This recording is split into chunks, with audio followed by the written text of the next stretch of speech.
Meanwhile, big news out of Hollywood. The next James Bond film is getting its first black and female 007.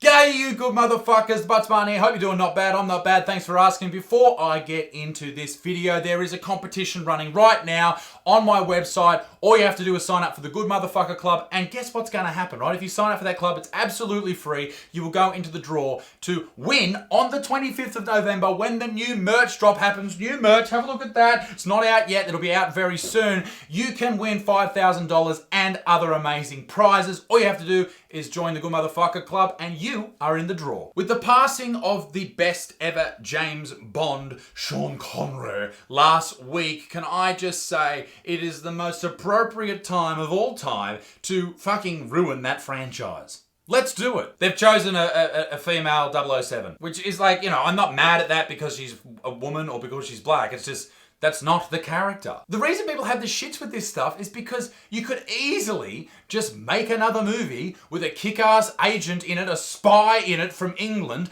that happens to be female, but no, you're lazy and you're trying to prove how woke you are and get extra fucking money from sponsors and advertisers because you're super fucking woke, and you're just gonna ruin the fucking thing. Just like with Ghostbusters. It was a shit movie, a terrible movie, but you could have made a good one with that cast. But why do you have to force them together into a character that they are not? It is such a waste of time. And in fact, maybe I'm just going out there and saying something outrageous here. It is absolutely detrimental to women in film because people are now sitting there going, oh, she's just in it because she's a woman. She's just in it because she's a black woman. Like, no. People should be in these roles, in these amazing films, because they are amazing actors.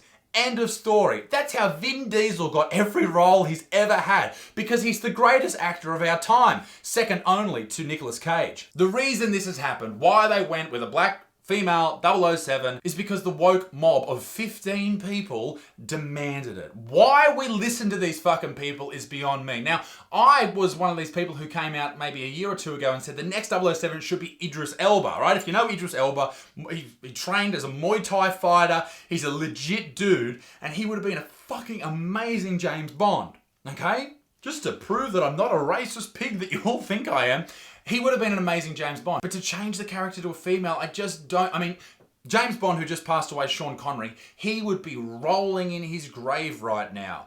And I know he'd be definitely rolling because he said things like this. You did an interview in which you said, it's not the worst thing to slap a woman now and then. As I remember, you said you don't do it with a clenched fist, it's better to do it with an open hand. Yeah, remember that? Yeah. Yeah. And I didn't love that. I haven't changed my opinion. You haven't? No, not at all. You think it's good to slap a woman? No, I don't think it's good. You don't think it's bad, I don't think it's that bad. I think that it depends entirely on the circumstances and if it merits it. Yeah. Jesus fucking Christ, Sean. Like, I know he was born in the 30s and shit, but dude.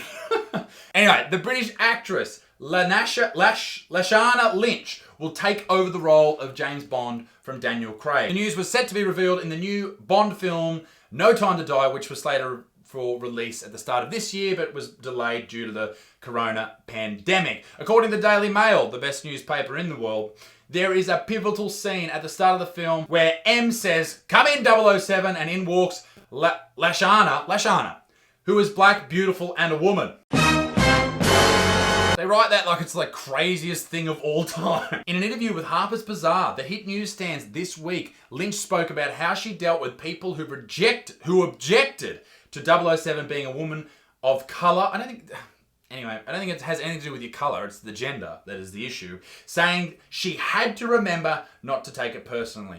People object to this because they're completely changing the character. That is the number one thing here. It's a different fucking thing. Let me ask you this. If you think it's an amazing thing that the Bond is now a female, would you be as happy if instead of Whoopi Goldberg and Sister Act, it was Steve Buscemi? Like, does that make sense? Do you see what I'm saying? If they've remade Happy Gilmore with Obama at the helm. Or change The Godfather to have the kid with the eyebrows as the lead role. Or make a period film about Anne Boleyn, the wife of King Henry VIII that was put to death, and they had a black female playing that role when she was definitely not a black female, and we know this from history books. Oh wait, they already did that.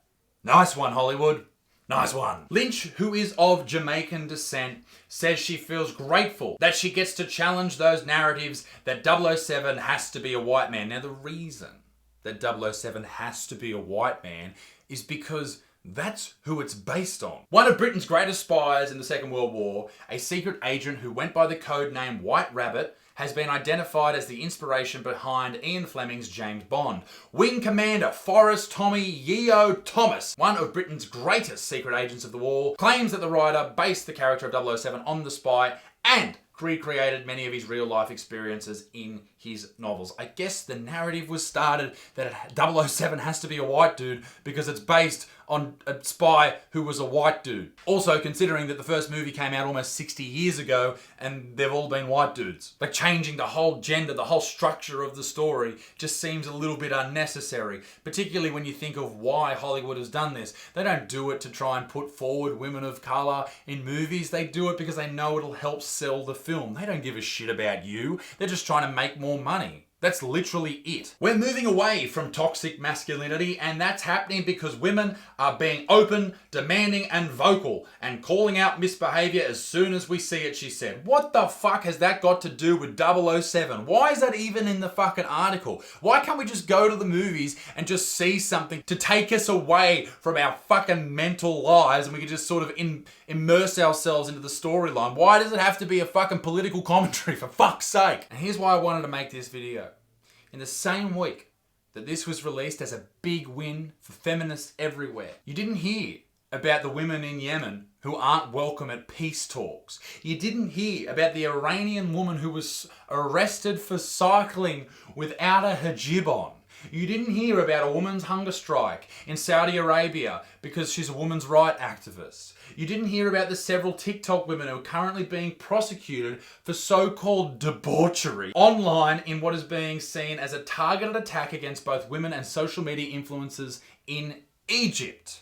You didn't hear about any of that because feminists only care about wins in the Western world, because they refuse to open their eyes as to what is happening overseas, where actual horrible oppression is still happening to women every single day. And that's fucking disgusting. And if you call yourself a feminist and don't give a shit about any of that type of stuff and don't try and help them, then you should be ashamed of yourself. Women in the Middle East and North Africa are being oppressed and you're not doing anything about it.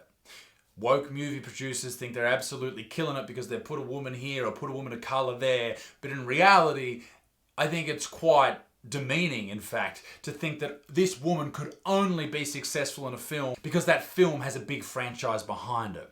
Why can't she do it herself? I think absolutely she could with the right script. Obviously, this young lady who has taken on the Bond role is a great actress, and I think it is only going to harbour her career having her in the 007 role. In saying all that, I don't like 007 movies. I don't like James Bond movies. I've never really watched any of them. So who gives a fuck what I think? Be a good motherfucker. Peace in the Middle East. Me dick stinks. I'll see you all very soon. Keep it moist. Toodaloo, bye.